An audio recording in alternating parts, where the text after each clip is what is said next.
Многие из вас видели фото, подобное этому. Это панорама Санкт-Петербурга, снятая в 1861 году.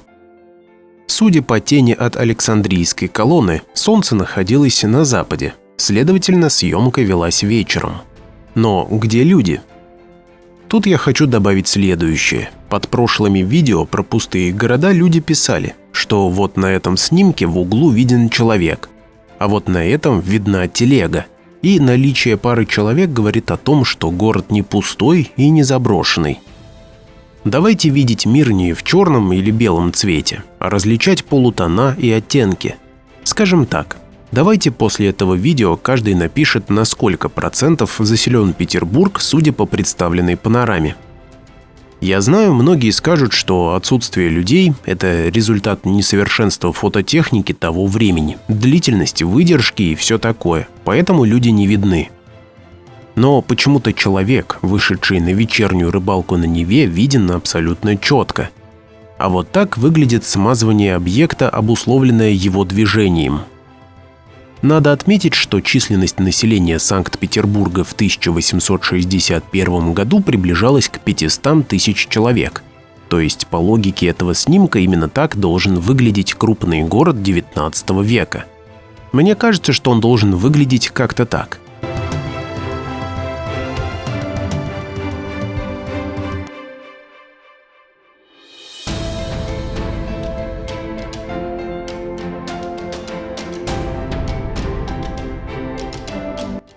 Давайте еще раз внимательно рассмотрим это панорамное фото. Оно говорит о многом. Я прошу вас открыть глаза и задавать себе простые вопросы. Вы увидите массу парадоксов. Значит, так выглядел один из крупных городов России второй половины XIX века? Для кого не работающие фонтаны?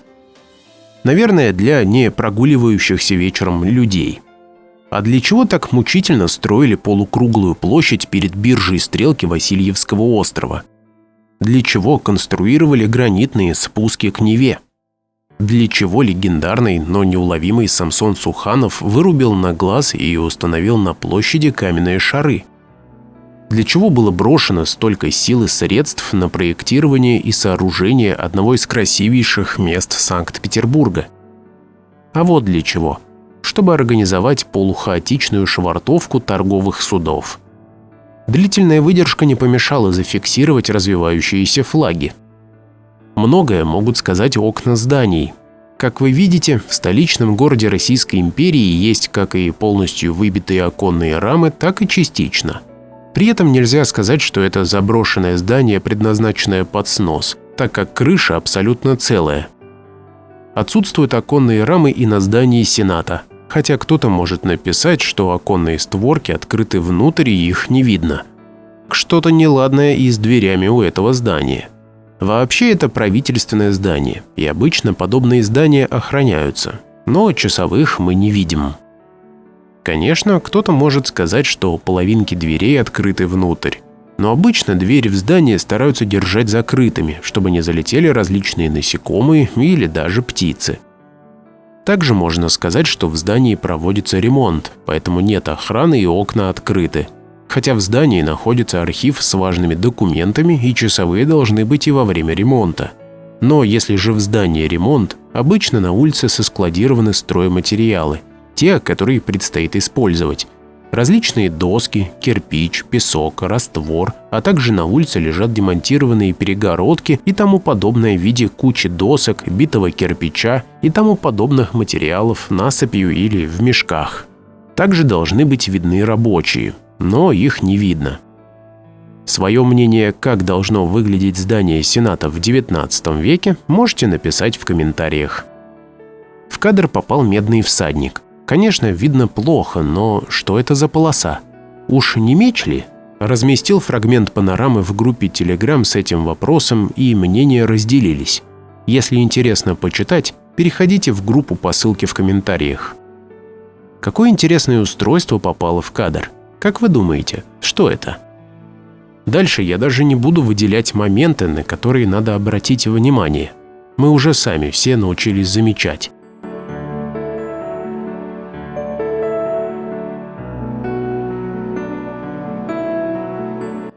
Наверняка многие уже заметили занавески, торчащие из разбитых окон.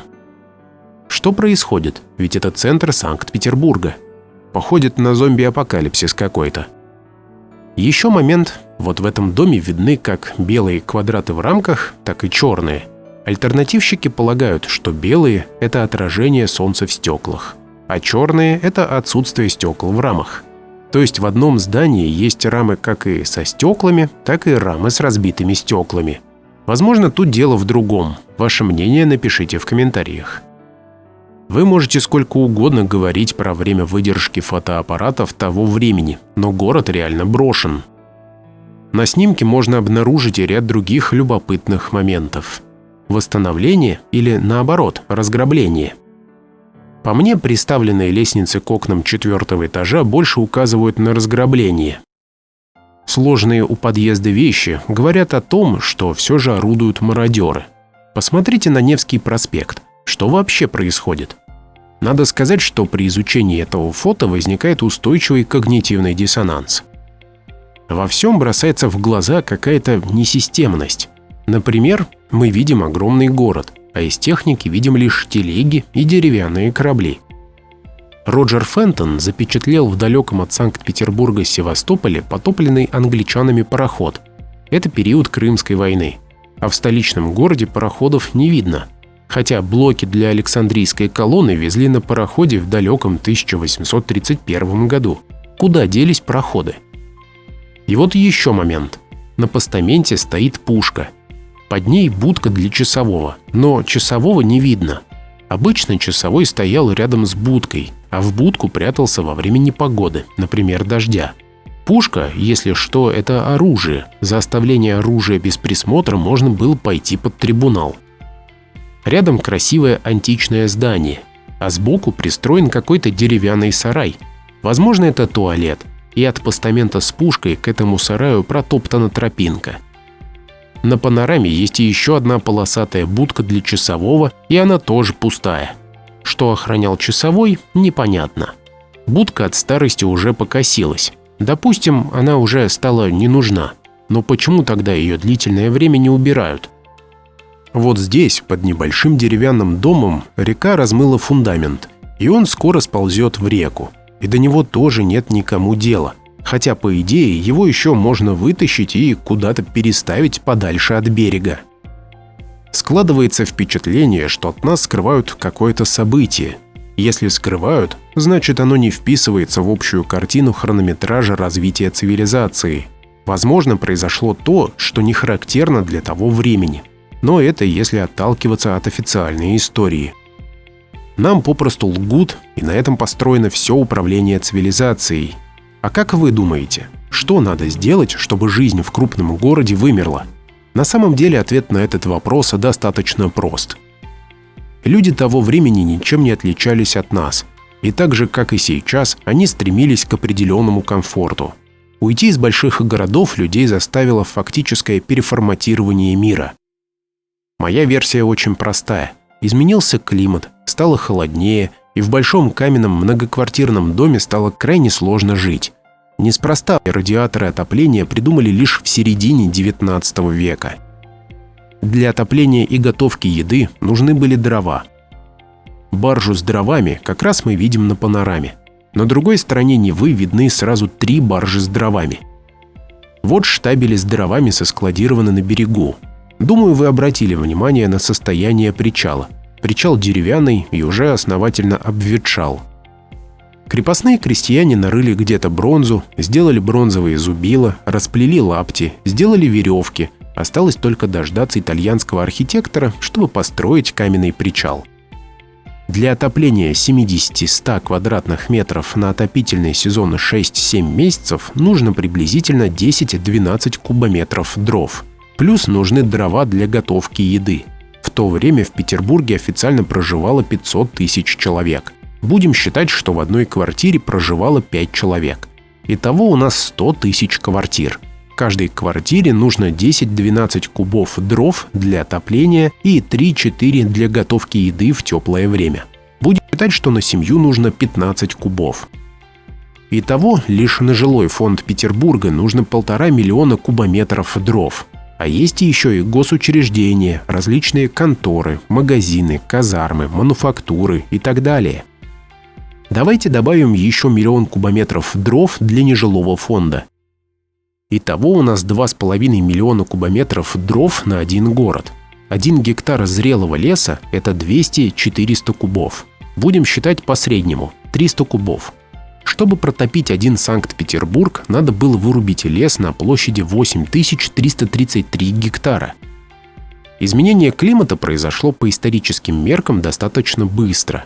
Если в начале 19 века в Калужской области собирали кислые персики, а в самом Санкт-Петербурге были оранжереи с ананасами и бананами, то к середине 19 века климат резко изменился. Судя по трубам на крышах зданий, печи в них были. Но, допустим, печи в теплом климате предназначались для готовки, а с изменением климата понадобилось дорабатывать существующие печи или строить внутри квартиры новые печи и соединять их к существующим дымоходам. Кстати, обратите внимание, в городе 1000 печных труб, но не видно дыма из них. Во время съемки фото ни в одной квартире не готовят на печи еду, ведь другого способа готовить тогда официально не было. Плюс понадобилось кратно увеличить подвоз дров и придумать, как эти дрова хранить в больших объемах.